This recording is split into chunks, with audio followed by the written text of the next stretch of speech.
U-GeekTV. Now, it's time to move on to my next topic. Next thing that's really getting at me, and I tried to let it go, but I can't let it go. I was like, yeah, why not? Let's see what happens. I did not think it was possible. I didn't think you would be able to pull it off. I didn't think that Marvel was into it, Disney was into it, and because they had Mahershala, cast for the next upcoming version of it. I thought it didn't make sense to me. But you get a call from Ryan Reynolds out of the blue after 20 years. You go, okay, I got to take this call. Let's see what this is about. Marvel has just let Ryan Reynolds just go stone cold crazy over there, huh? He just getting to do anything he want. He making everybody's dreams come true. I just saw Hugh Jackman talk about how much credit he wants to give Ryan Reynolds for allowing him to be a part of the whole Deadpool thing and making his debut in the MCU a thing. I thought that was sweet, man. They're best friends, all that kind of stuff. Perfect. Then I saw Channing Tatum talking about he's misty-eyed. He's so emotional. He doesn't know how he'll ever be able to repay Ryan Reynolds for giving him the opportunity to be Gambit, which is a role that's near and dear to Channing Tatum's heart. Again, very sweet, very kind. Ryan Reynolds, you're a godsend of sorts. Now, my favorite thing about Deadpool and Wolverine, outside of the great jokes and good action and an opening credits that will go in the great pantheon of opening for any movie ever. I love that I got to see Wesley Snipes again as Blade. I'm highly appreciative of that. What's interesting is, and of course, Wesley Snipes wanted this as well. He's been kind of taking shots at the new Blade reboot starring Mahershala Ali. And just kind of, he's always kind of said he hasn't been recognized properly for his contribution to Marvel. And to that point, I agree. But as I was watching Deadpool and Wolverine, and I saw the reactions like real time that people had to seeing Wesley Snipes on screen, the only thing I could think of is, well, what does this mean for Mahershala Ali? Because it's going to be kind of hard to come back from that. Like, people are seeing the OG Blade. Everybody loves Wesley. I don't think a lot of people had a lot of hope for Blade 4, but we all acknowledge that he deserved a lot of credit for kind of getting this ball rolling a long time ago.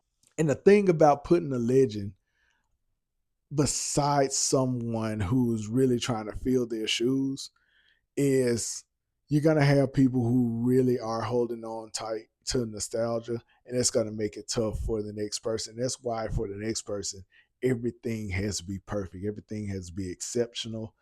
It's going to be twice as hard for them because they're essentially chasing a ghost. You can ask LeBron James about that shit. But you know what's different? It's different when the ghost that you're chasing is allowed to be resurrected and play on the playground that you're supposed to be getting ready to play on. And he has the backing of the studio who you've seen kind of bullshit what it is that you want to do for years. And then that ghost also gets friends, and there's another cool ass ghost. This case is Hugh Jackman and Wolverine, who gets to play along with them. And they're having a ball and they're having a good time, and then they kind of taunt you in the film. Because I saw Wesley Snipes look directly into their screen, into my soul, and say, there will never be another Blade before firing a fucking rocket launcher. And then I saw in that same frame, Ryan Reynolds in a Deadpool mask look directly in the camera like, yeah, it ain't. I said it when I saw it, and I'm going to say it again. If I'm Mahershala Ali, I'm livid. I'm getting Kevin Feige on the phone. I'm cussing everybody out. Because my film, and by the way, Mahershala asked for this. He asked for Blade. Like, Marvel had no intention of doing anything with Blade. He came to them about this. This was 2019. Did y'all know how much shit got announced that day? Eternals got announced. WandaVision was announced. Loki was announced. What If was announced. Falcon and Winter Soldier was announced, and I believe the Multiverse of Madness was announced. I want to say Black Widow 2 was also announced in that time. All that shit has come out. And in two cases, Loki and What If, you get 2 seasons of that shit, and we still have not even begun filming on Blade. Blade has been in development hell from day one up until now. That's from 2019 to 2024. We just had a San Diego Comic-Con where in 2019 it was announced. We had another one of those. The best update we got was, yeah, we intend to make it still. This was after Wesley Snipes came on stage and celebrated being Blade again. This is crazy. So that gets me to what I just saw. Ryan Reynolds has gone on Twitter and he's lobbying for Marvel to make Blade 4 to give Wesley Snipes' Blade a proper send-off. Y'all, if Marvel green like that shit, Mahershala ought to quit.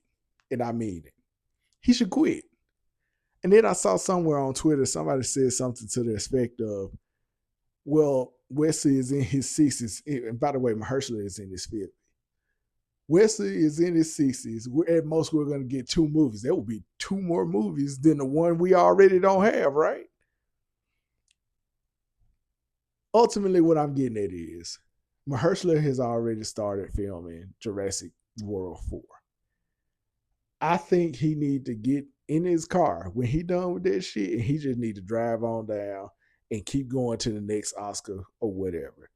And I'm not saying this as a diss to Wesley or anything like that. There's just a level of disrespect there at this point coming from Marvel, not Wesley Snipes or Ryan Reynolds.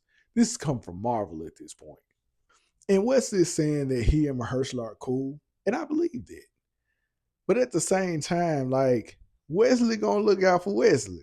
Blade is near and dear to his heart. He never wanted anybody to play that role again. He accepted it, but he never wanted to play that role again. I want you all to put this in perspective with me, because this is how it hit me. And this is when it just really just took a life of its own. And I'm going to close with this. Outside of the movies and TV shows coming out, do you know what has happened between the time that Mahershala Ali was announced as Blade up until now? Outside of the insanity of Wesley Snipes reprising the role and bringing Blade on screen before Mahershala did it, the multiverse has risen and fallen during this time in Marvel. Jonathan Majors debuted as Kang. Kang lost to Ant-Man, and now Kang is on a shelf and their characters are being killed off during this time between when that was announced and between now. But the biggest one, and this is just, this is mind blowing. Robert Downey Jr., y'all, Iron Man died. That was it. Robert Downey Jr. is over. Robert Downey Jr. has gone and won an Oscar. Has been invited back to Marvel to play Dr. Doom. Whole different person, whole different character. And they said it's going to be Victor Von Doom, not a variant of Tony Stark. And the Russo brothers have done other shit and have come back and are going to direct 2 more Avengers movies. Y'all, all of this shit is going to come out and be on screen before we see Mahershala Ali's Blade. And that's guaranteed. All these announcements have been made and the dates are in stone. And Blade hasn't even started filming during this time. Mahershala, protect your peace, King, and get the fuck out. Just leave them.